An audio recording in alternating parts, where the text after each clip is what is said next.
Construction site पे material का quality test करना बहुत इंपॉर्टेंट रोल है। उसी में आता है आपका एक ब्रिक का, ठीक है। तो इस ब्रिक को हम लोग कैसे टेस्ट करेंगे अपने साइट पे रह के खुद से, तो देख लो ये 8 टेस्ट है जो आप सिंपली खुद से ही साइट पे रह के कर सकते हो। तो field test of brick at site. सबसे पहला है वाटर एब्जॉर्प्शन टेस्ट। हम लोग को देखना होता है कि जो ब्रिक है ना वो ज्यादा पानी नहीं पी जाए, ज्यादा पानी अपने अंदर नहीं समेट ले, नहीं तो वो खराब होगा। इससे प्रॉब्लम क्या होगी कि अगर ब्रिक ज्यादा पानी खींचेगा ना अपने अंदर, तो बारिश वारिश होगी बाहर की तरफ में, तो बाहर का वेदर का पानी भी अपने अंदर खींचने लगेगा और आपके अंदर में डैम्प हो सकता है, सीपेज हो सकता है। इसलिए एक अच्छे ब्रिक का वाटर एब्जॉर्प्शन कितना होना चाहिए? 20% से ज्यादा नहीं होना चाहिए। टू बी एन एग्जैक्ट 12 से 20 के बीच में रहना चाहिए, लेकिन 20 से ज्यादा नहीं होना चाहिए। 20 से ज्यादा है तो उस ब्रिक को आप यूज मत कीजिए।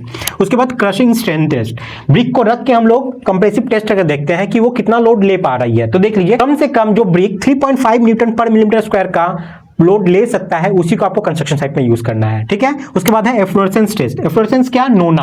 देखिएगा बहुत सारे ब्रिक पे सादा सादा पैचेस, सादे सादे धब्बे लगे रहते हैं, यानी कि उसके अंदर नमक मौजूद है। तो वो ब्रिक आपको गलती से भी घर में यूज नहीं करना है। अगर वो आप लगा दोगे तो आपके घर में चारों तरफ वो धीरे धीरे फैलने लगेगा और उसपे क्या होगा कि जब भी आप प्लास्टर मारोगे ना, प्लास्टर झड़ के निकल जाएगा। तो ये भी आपको देखना पड़ता है और ये आप केमिकल टेस्ट के द्वारा पता कर सकते हैं और व्हाइट व्हाइट धब्बा देख के भी आप समझ सकते हैं, ठीक है। उसके बाद है आपका स्ट्रक्चर टेस्ट। स्ट्रक्चर टेस्ट कैसे? एक ब्रिक को बीच से तोड़ दीजिए। अब जब ब्रिक टूट गया तो उसके अंदर में आप देखिए स्ट्रक्चर को, उसमें कोई भी वॉइड नहीं होना चाहिए, कोई लंप नहीं होना चाहिए, कोई खोखलापन नहीं होना चाहिए, एकदम सॉलिड होना चाहिए। वही बताता है आपका स्ट्रक्चर टेस्ट, ठीक है। उसके बाद साउंडनेस टेस्ट। साउंडनेस टेस्ट मतलब दो ईंटा को लेकर आपस में टकराइए, देखिएगा कि मेटेलिक साउंड आएगा टंग करके, ठीक है, टक टक करके आएगा, मतलब थोड़ा वॉइड टाइप का आवाज नहीं आना चाहिए, मेटेलिक साउंड आना चाहिए, तो ब्रिक आपके लिए अच्छा है। उसके बाद है हार्डनेस टेस्ट, यानी कि एक ब्रिक के ऊपर कोई नोकीला जैसे कील हो गया, नेल हो गया, प्रेक हो गया, कांटी हो गया, उससे आप स्क्रैच करके देखिए। उस पर स्क्रैच नहीं आना चाहिए, स्क्रैच आता है तो उसको कंस्ट्रक्शन साइट पे यूज नहीं करना है। उसके बाद है शेप एंड साइज, यानी कि उसका शेप अच्छा होना चाहिए,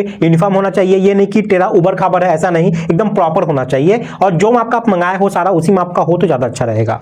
उसके बाद कलर टेस्ट हो गया। कलर से हम लोग क्या समझते हैं कि बहुत ज्यादा पका हुआ तो नहीं है, बहुत कम पका हुआ तो नहीं है, इसलिए यूनिफॉर्म कलर होना चाहिए उस ब्रिक का, यानी कि साइड में अगर जो रेडिश आपको ब्राउन मिल रहा है उसके दूसरी तरफ भी सेम कलर ही हो, ऊपर भी सेम कलर हो, चारों तरफ सेम कलर हो, कहीं कम ज्यादा ऐसा ना हो, यानी कि वो अच्छे से पका नहीं है ये दर्शाता है। तो ये चीज आपको ध्यान रखना है। डिटेल में अगर आपको जानना है तो field test of brick at site by learning civil technology search कीजिए यूट्यूब चैनल पे, आपको जाकर वीडियो मिल जाएगी। ये इन्फॉर्मेशन कैसा लगा है एक लाइक करके जरूर बताइएगा और ऐसे इन्फॉर्मेशन के लिए आप अभी लर्निंग सिविल टेक्नोलॉजी को फॉलो कर लीजिए, सब्सक्राइब कर लीजिए।